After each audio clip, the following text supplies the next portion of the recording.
Michel Déon dans sa maison de Tina, en Irlande, dans le comté de Galway, en 2000. Marc Charuel / droit d'auteur Marc Charuel rue des Archives. Le quotidien de référence Irish Times revient sur l'affaire de la sépulture parisienne de l'académicien, en donnant la parole à sa fille, l'éditrice Alice Déon, qui dirige la table ronde. Une affaire ridicule et ubuesque selon la correspondante en poste à Paris. L'affaire de la sépulture parisienne de Michel Déon a dépassé les frontières de cette France qu'il aimait tant.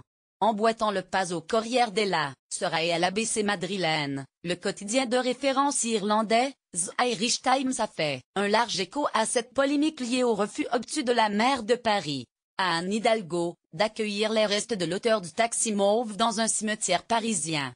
Une obstination qualifiée par Lara Marlowe, correspondante à Paris de ce périodique créé en 1859, de « ridicule et ubuesque » dans son édition datée du 20 février.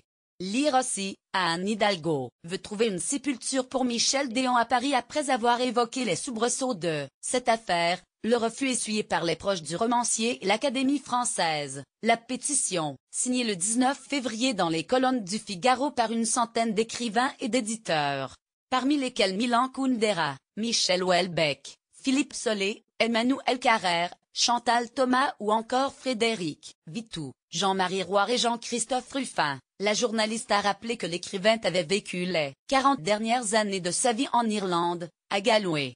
Mon père aimait flâner dans les petits cimetières irlandais surplombant la mer, raconte-t-elle.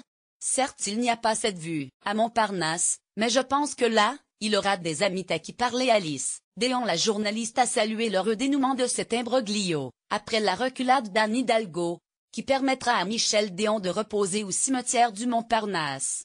Elle a également pris soin de donner la parole à l'éditrice Alice Déon, fille de l'écrivain, mort en Irlande, en décembre 2016.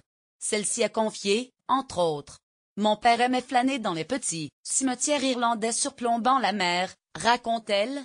Certes, il n'y a pas cette vue à Montparnasse, mais je pense que là, il aura des amis à qui parler, parmi lesquels Théodore de Banville, Charles Baudelaire, Samuel Beckett. Il sera en bonne compagnie.